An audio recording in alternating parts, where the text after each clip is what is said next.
All right. All right. This is going. Oh, I forgot to get that going. This is gonna be my review of the DLC of The Last of Us Part One, the Left Behind DLC, the only DLC for the game. Um, I thought it was all right. I mean, it was arguably too short. I feel like I understand it's a DLC, but it was only like it. It took me 2 hours to go through. I was actually expecting 4 hours, or it might have been less than two. I don't know how long was this. 2 hours. Only took me 2 hours, or maybe a little less than that to get through the DLC. Um, Honestly, I thought it would take upwards of four. Based on what I read online before I started the DLC. I didn't read about what the DLC was about. Um, I I got an inkling of a feeling what it was about. Um, but it definitely was. I feel like I don't know, too short. There wasn't too much added to it. I mean, it was nice playing as Ellie again. Um, the area of the map was good.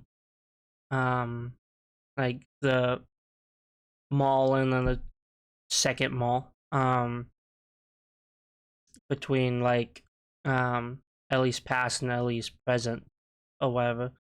Um, but my only other gripe with it is that there was no way to upgrade anything for Ellie, um, which kind of sucked. It made sense for the length of the DLC for there not to be a way, but it would have been nice for there to just be like, I don't know, like a halfway point to like upgrade your gun or upgrade like her stats or something, or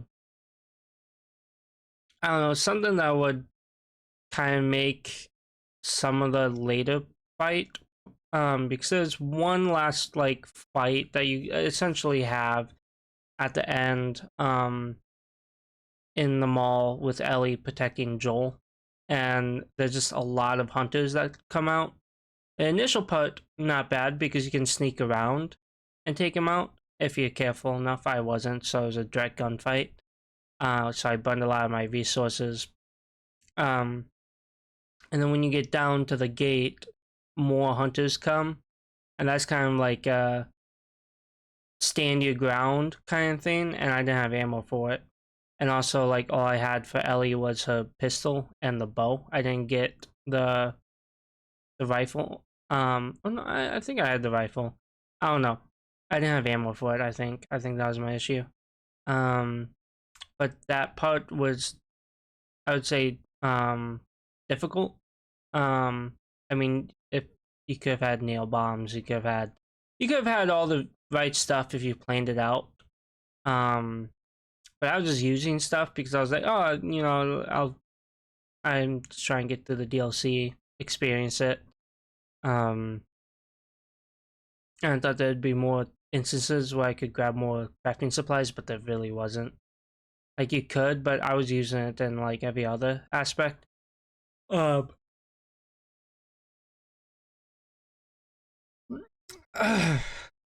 Honestly, my favorite part was using Ellie's switchblade.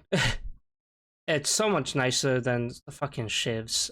I swear. I still don't understand why Joel couldn't have gotten a fucking uh knife at any point in the main game. Um, I would also say that areas where you would they were infected, but then like also hunters came to come like kill you or hunt you down, and you were able to like draw the attention of the infected to the hunters. The only problem, and have the infected kill the hunters. The only problem was there wasn't much of a chance where the hunters killed the infected.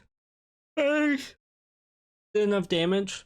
So you still had to take out the infected, and arguably, I feel like infected are harder to take out than the hunters themselves, especially clickers, obviously.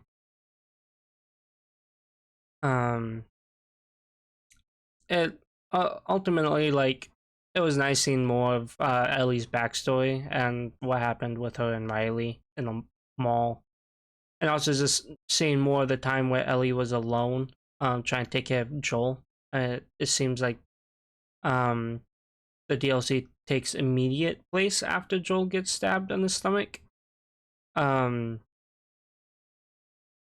And then I would argue that probably the um, in the main game where you play as Ellie, that period of where she is trying to hunt for food, that's probably relatively soon after the um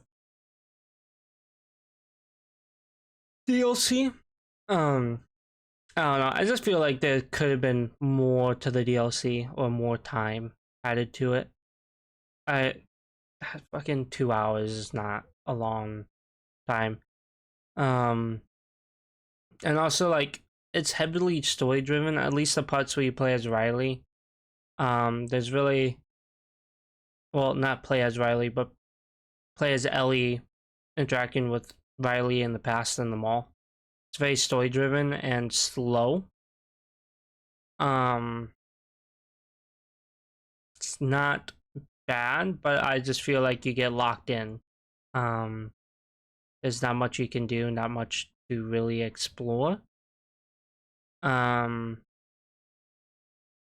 overall, I'd give the DLC like a 7.5 out of 10, maybe an 8 on like I don't know the Switchblade alone, but can't really just give it just 8 out of 10 on the gameplay mechanic. For the DLC, it's a 7.5 out of 10. It could have been better. All it is was just adding a bit more flavor to the main story. There wasn't really any big exploration or anything like that. I'm glad I didn't have to pay for the DLC. That just comes with the part one for PS5, because I would have been upset if I paid for the DLC and then only got 2 hours of content out of it. Granted, you can go through with all the different modes like permadeath or grounded, like higher difficulties. I played on hard, but like um I don't plan to replay the game, at least not in the near future, so that won't really affect my scoring of it at all. So overall, a 7.5 out of 10. Could have been better. But yeah, that's my thoughts on it. Um, thank you guys for watching. I'll catch you guys in either next video or next stream. Um, who knows?